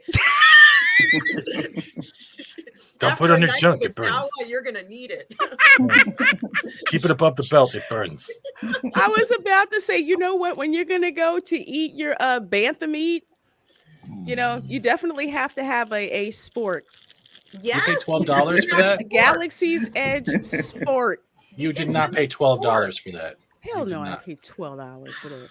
That's how much they're charging for it. Wasn't that's not Yes. how much I paid? Trust What, me. you ran? So you just ran? It was way low. I made them a deal that they did not want to refuse. So did little Jimmy just get a concussion, or did no one find out that you just took it and ran? No, I pulled probably a Tanya Harding. So you chased them down the laneway with a skate? No, let's just say Oh, they okay. went from 6 feet to 3 feet real fast. Oh my god. Whew. Oh yeah. Oh, hey, Larry. Actually, I extended OG an invitation, so she may not have had a chance to be on. Absolutely, yeah, exactly. See, there you go. There you go. If we're talking Star Wars and OG is not on the panel, it's usually a time conflict. Mm. Usually a time conflict. I'm sorry. This stream was brought to you by Depressed Rancors. They exist now. Mhm. And Vespa dealership of Tatooine. I'm sorry, they're never gonna freaking leave them. Meet George Jetson. Sorry. I'm sorry. That just irritates me This is because my they best could meme ever. have because they could have done it like a New Hope where everyone had like these souped up speeders and things that they put together because one is a desert planet. It's exposed to a whole bunch of elements. You have a bunch of farmers. So everyone like had their, stuff cobbled together. It wasn't super shiny. Mhm. Most Vespa. By your powers combined, I am crappy No storytelling. worries, Larry. No worries. Nuanced Observer says, I'm just excited about those 6K Sabak lessons on the Galactic Star Cruiser. Oh, they're transporting folks in box trucks now. Aren't they promoting it on flat trucks too? Like they have those weird sign things. They're going, "Come to Galaxy's Edge. We have 4 wheels." Unair conditioned box trucks, I'm sure. Oh, great! So we can all Yes. smell like bantha fodder. So they That's great. kind of they put you in the box truck. I'm gonna put this over here actually show you guys. It's so freaking funny because no, not yesterday, a couple of days Is that ago. illegal? That's illegal in New York, isn't it? Only if you're crossing the border. All I know is okay. Like it's like, dude, what do they say? Get in, loser. We're going to Galaxy's Edge because supposedly at first there was supposed to be like this, like a party bus, Yeah. kind Mhm. of thing. I don't like being covered So in wait, that's what they it was transport you there in? so it Thank was you, supposed to Lorraine. be initially like a party bus, that had Mhm. screens and stuff in it. So it's like, okay, that's what they were Oh, gonna, what they were gonna do. But apparently that is not the case. So they put the signs up now where if you're driving on Osceola Parkway, it'll say, over here for Star Wars Galactic Star Cruiser. The place looks like a freaking physical plant from the outside. There's like this cardboard or plywood or whatever scenery that just looks trashy. I guess they're trying to make it fit in with a Batu or whatever. But this is the truck, the box truck that's going to transport you from the Galactic okay. Star Cruiser I got to Galaxy's Edge. Now to no. be I gotta. we don't know exactly what the inside is going to look, but for $6,000, they should be transporting you in a Mercedes truck. Facts. I got to jump in this because first of all, I want to quickly get a shout out to Six Flags commercials with that old man who had the bus. The Vespa bus is coming and everybody's stopping. Na, na, na, na, na, na, na, na, na, na, na, na. The Vespa just is coming, and you can have like he can wear a Boba Fett helmet and be like, yeah, exactly. Yeah, I said it's like human trafficking. Like, are you sure you're taking me to Galaxy's Edge and not It's somewhere else? For real. it's got a porta potty door on the front.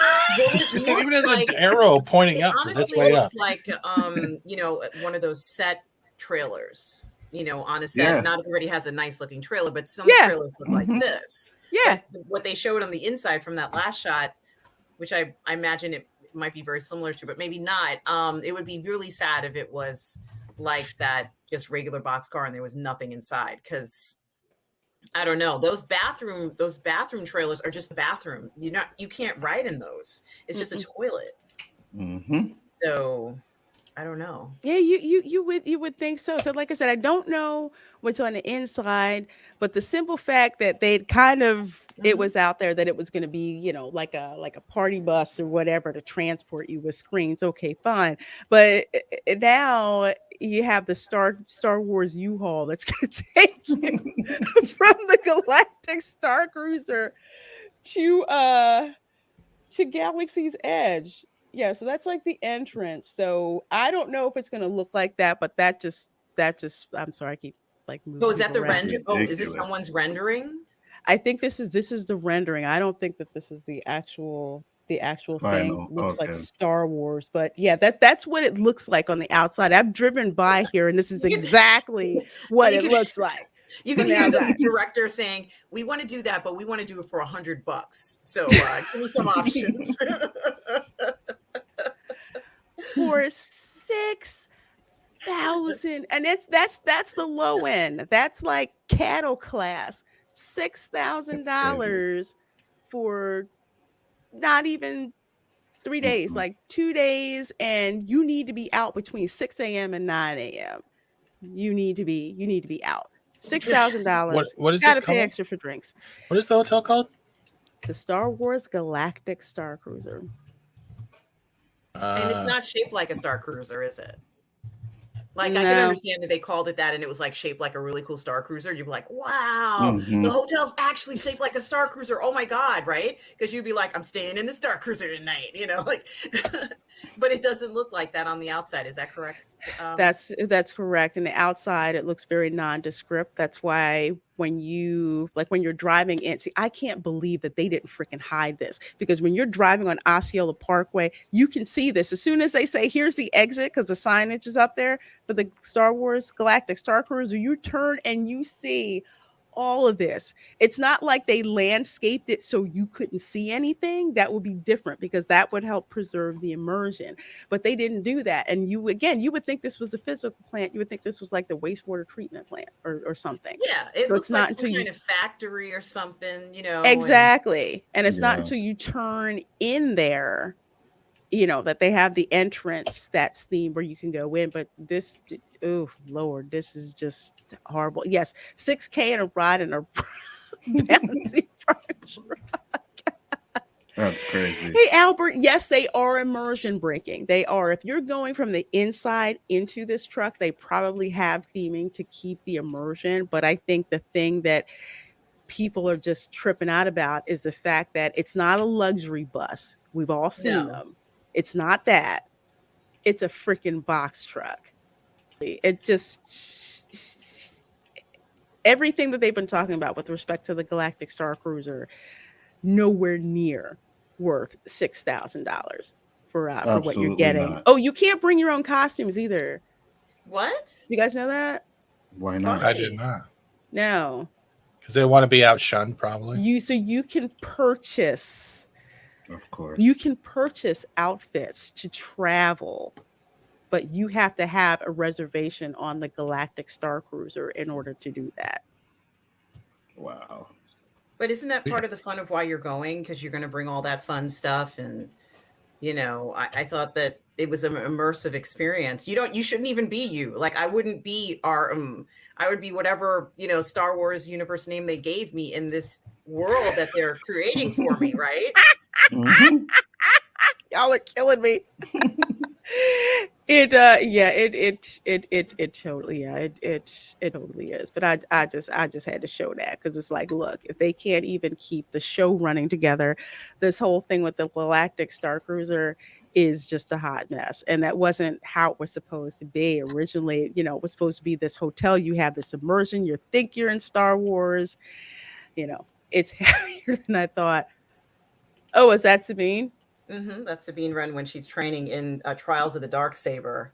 Oh, okay. Mhm. It's in Rebels. Okay. Yeah. Okay. Rebels, I may have to check out. I can't go back and see go back and see Clone Wars. I'm gonna go back to sleep. Well, it's season 3, episode 15, and you could just watch that episode if you wanted. Oh, okay. Yeah. Okay. All right. That'll be cool. Lorena, Mhm. thank you, and hold on a second. There we go. What do we got? You gotta put that on Twitter. At least you got excited about the Six Flags bus. Like, we're going to Six Flags. Yeah. With this, it's just like, oh God, we're in a bot. Well, they won't really know because honestly, the Hold people on, who are booking the I trip gotta have fix that no quickly. Hold on. clue Hold on. until they Hold see what's going on on. here. I gotta. Oh man. There we go. There we go. So that looks more faded now. That was that advertisement ran for a long time. Even the robot chicken skit where he hit all those people and they were like, he was I still love dancing while that. they Yeah. arrested. That was my absolute favorite. That was And my it was a kid absolute who he favorite. did that dance on the internet, right? And that's where they found him to do the dancing for the character in the commercial. Mm-hmm. Really? Yeah, it was Yeah, like because one of the that's first actually not a viral real videos. mask. Yeah, it's like Yeah. How much did they waste? I mean, spend on this whole hotel? I think last time I spoke to Culture Casino, I think it was somewhere close to 100 mil, Crazy. something like that. It was a Mhm. crazy amount of money. And if they would have stuck to the concept of, it being the type of like a regular hotel, you would check into it, except that it was Star Wars themed and you could kind of come and go as you want. Now it's like a cruise where they lock you in there and they've priced it in just this astronomical fashion. I don't see this lasting very, very long. Eventually, if I was a betting person, I would say within inside of a year, it's going to turn out to be a day attraction Mhm. it's gonna where be a you just bar for basically drunks. go. It'd be what? Bar for drunks at this point. Not with how much they charge for alcohol. I would be sneaking mine in, that's for sure. Yeah, trying to alcohol at Disney is disgustingly overpriced, which is why people go off property to get their stuff and bring it back in. Except for the bar at the Polynesian, that's totally worth it because two of those drinks will put you straight on your ass, and you. I don't remember how I got to the Magic Kingdom, honestly. So I had this drink called a Lapu Lapu that was in a Yeah. pineapple, and it had like three kinds of rum and one that was 151 proof, and I had Yeah. two of Oh, well, those. that's yeah. I don't know how I got to the Magic But that's Kingdom. what's so great about Disney is that you knew you were safe. Like nothing bad was going to happen to you. They just shuttle you onto the. Oh look. Oh Hmm. yeah. It's You like, know. go forward, okay. Doors open, okay. A ticket, okay. Now they took you to that new hotel. You'd be like, oh, hold on, I'm not going in there. No, this is not Disney. I I'm can't do not this going in the sober, but truck. I'm not drinking here. That's I think the oh, trick is to drink. See how much you can drink while waiting in line, and by the time if you're too hammered to even want to go in the park, you just go home and be like, I got my experience. I got drunk at Star Wars. Good. I know some people keep that stuff in their car, and that's why they Mhm. go back to the parking lot. God, I could tell you I left stories. something in there. I'll be right back. Yeah. Hmm. I need to spike my water bottle. I'd have a few things in my car, I tell you that. Terminus must have Reina Creole, you know what kind of booze Jedi like to drink? Qui-Gon gin. I like it. Oh, I do. I like that. Yeah, Larry. It totally is. People are like canceling their bookings. It's going to be that initial rush where the vloggers are going to, go and press and they get to talk up about how great it is, but it's going to be interesting in 3 months to see how much of a crap show It's their version it's of the turned Friar into. Festival. Yeah. That's exactly right. That's That's what it is. exactly right. If And they I wanted to do mm, something correctly, honestly, they would open up their own Nerf or paintball style stuff and have clone troopers versus whatever. And you would get like your helmet, you would get your vest, and it would be like Laser Quest if people can remember that type of thing. And that, you know how much Yeah. fun kids would have? You would nail a whole For real. market. You could literally mhm. have a Clone Wars birthday party, and they're forgetting the simplest things. And they would Because have, like a Mandalorian outpost mhm, Yeah. where it would be like Yep. we've got 175 different types of armor pieces for Mandalorian mhm. gear. Like they would be rolling in cash. People were like, I'm gonna go build my own Mandalorian outfit Mhm. and get an official Mandalorian name and be part of my clan and register the clan, and like it would be like crazy. It would be crazy. You got For Hammond to real. come in from like Jurassic Park, like, welcome to Mandalore Park. Yes. Give But here's me your but 6K. here's the thing. The Imagineers who would have put that together, I say go back to the days of Star Wars weekends at Disney's Hollywood Studios. That's when, yeah, you could come dressed up and people did, and it was like a convention every weekend. The Imagineers that would have done that, they're not there anymore Mhm. because the creativity isn't there. They're just like, we'll go someplace else. So most of them went to Universal Oh, for the really? most part. Oh Okay. yeah, that's Okay. why the Wizarding World of Harry Potter looks so good. Disney Mm. laid Mhm. off a bunch of Imagineers. Universal hired them instead. I'm so Mhm. glad that they went Disney needs somewhere. pot. Disney needs a Wait lot of until pot. Epic Universe opens, because once Nintendo Land opens, God, it's over. Summer 2025. Know that date? That's when they're supposed to open. Let's see. One last thing. Forbidden Ruin says paid shills will praise it. The cancellations up to right now is proof. March went from fully booked to 10 to 12 days open. And it's open, I believe, like even in the summer. Mhm. So it's like wide open. So yeah, we'll see. If it's if it's Guardians of the Galaxy themed, No, that would I be don't think that. interesting. I don't think they would do that because it would throw everything off. They would have make a whole area of Marvel and get rid of everything. Yeah, they wouldn't, because Mhm. mostly people go to Galaxy's Edge basically to do two things. Drunk. Go take it. Well, you don't even want to get drunk in Ogres. They kick you out in 2 hours. What bar does that? Bar For does real. that? For You just get a real. high deal. That's You true. go to get a photo op at Millennium Falcon, because it is cool to stand there and see that, and the Chewbacca sightings, because it was cool when I went there and Chewbacca was out working on the Millennium Falcon. And he would Mm. come out, and people were just like, I can't wait to see it. Ray comes out, he gives a free. But something about watching, Oh Chewie And working she on no. was the there every Falcon. freaking day. She was Yeah. there all Uh, the time. And I was like, Dang, really? oh no. I got something that's related to Disney. I We don't know if got a you. break and she wasn't there, and it was just Chewbacca working on the Falcon, and it was, I think I got some of that on. Yeah, I did. I got that on a live stream too. I was like, this is cool. yeah, that is cold. That is cold. I'm sorry. I'm so glad I didn't watch season 1. It seems like this might be real because it's trending right now, and he's wearing a collar again. Well, yeah, they did confirm that they were Mm, making a season 2, so they did. yeah, They did. it's coming. Ugh.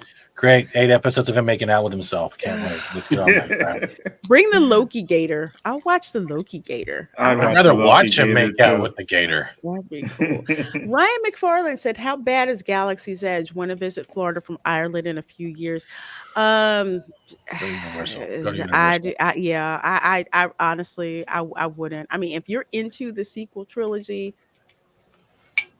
you might want to, but I just can't. It just doesn't seem to be enough value for your dollar. The lightsabers are overpriced. Everything there is overpriced, and I don't think you really get that good of an experience. If you're visiting Florida from Ireland, make sure you have other stuff, that you're coming here to to see, and not specifically coming for Galaxy's Edge.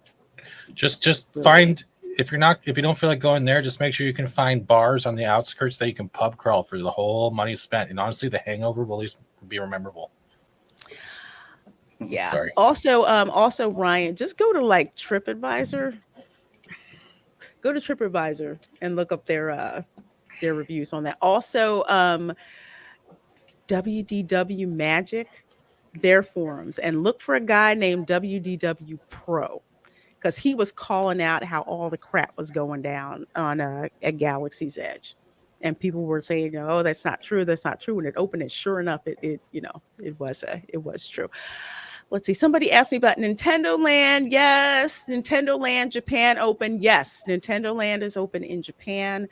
Nintendo Land is supposed to open in California at Universal Studios Hollywood, I think next year or so, and scheduled to hit here in Orlando at Epic Universe summer of 2025. I cannot freaking wait. I heard there's going to be a Donkey Kong ride. Oh yeah, Oh yeah.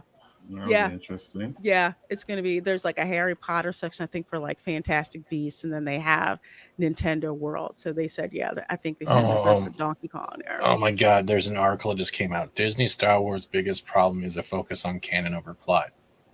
No. Oh, no. Who's that, Collider? It's Stephen M. Colbert. I don't even know if it's from Collider. Yeah, I don't even know. Anyway, definitely not a sequel fan. Okay, if you're skip that. You're more than welcome. You're more than welcome.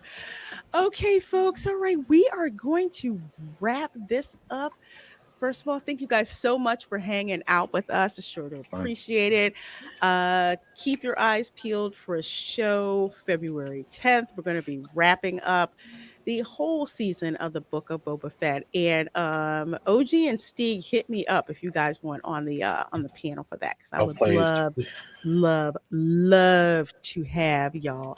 So we go again around one more time. Shout out our channels, what we guys have going on and what you guys are up to. So why don't you go first, my dear? Yes, I have a channel called Positive Fandom on YouTube, and I also stream on Twitch called, it's one word, Positive Fandom.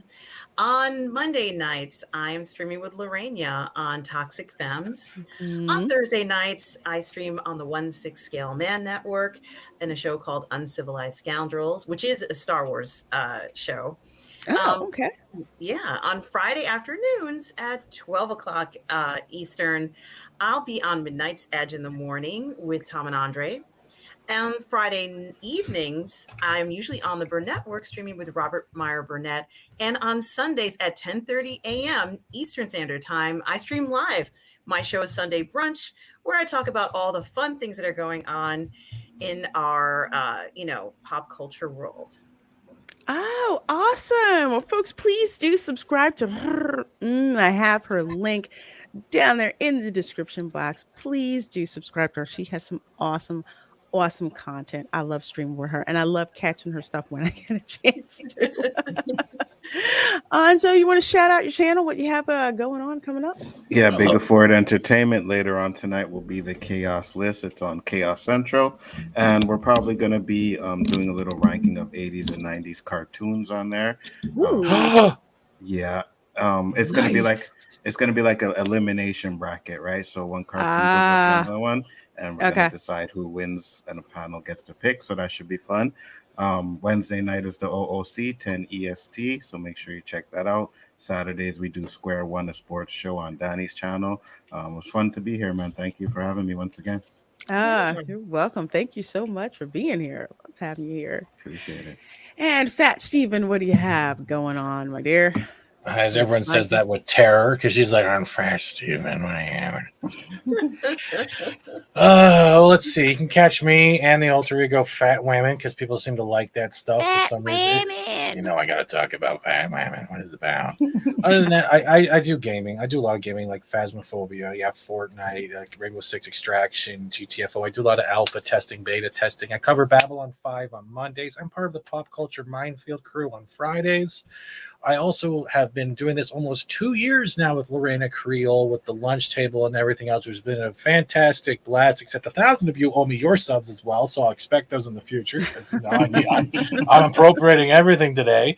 Other than that, you guys are fantastic. Give me a sub, hit me up. We always accept more people who want to play with us, and you don't always have to be serious to have a good time. Catch us on a pub chats and you'll see what I'm talking about. Absolutely. Thank you, chat. Thank you, Lorena's members. Thank you, Stream Elements, and everyone else. Because I still have 2 more beers to go through before this show's over, and I don't know if I'm going to last. And I got the card in March. And I will be covering Picard in March, so I will be doing live coverage of March for Ooh. Pecan. You might need a lot of alcohol for that one. I'm gonna need a whole dialysis machine. I might fall on that grenade because I can't let that crap stand, man. I can't anymore now after watching that crap. Well, folks, you can find a link to Fat Steven's channel in the description box, along with Anzo's and folks. Tonight, usually I'm practicing Fortnite, but tonight at 9 p.m. Eastern, I am going to be on Chrissy Meyer's channel. Nice. Mayor. Oh God, I'm so sorry if I said the last name wrong, but I'm actually going to be on her channel tonight, so I'm very, very, very excited about that. So please do check that out if you get the chance. Tomorrow at 5 p.m. Eastern, I believe we're having Babe DeMenace over on Mandy Summers' channel. 8:30 p.m. tomorrow, the Dark Council will be on Abu Nas's channel, and he's going to be celebrating 4 years on YouTube. So please come hang out with us with that. And Friday, for the lunch table show that I co-host with Fat Steven, comic skate artist Charlie's London is going to be our guest. So please do check that out. Saturday's a theme park stream. Hoping to catch the Mardi Gras parade at Universal Orlando. So please stay tuned to when I go live. If you're subscribed, hit that notification bell, and hopefully, if YouTube does a freaking job right, they'll let you know that I'm going live.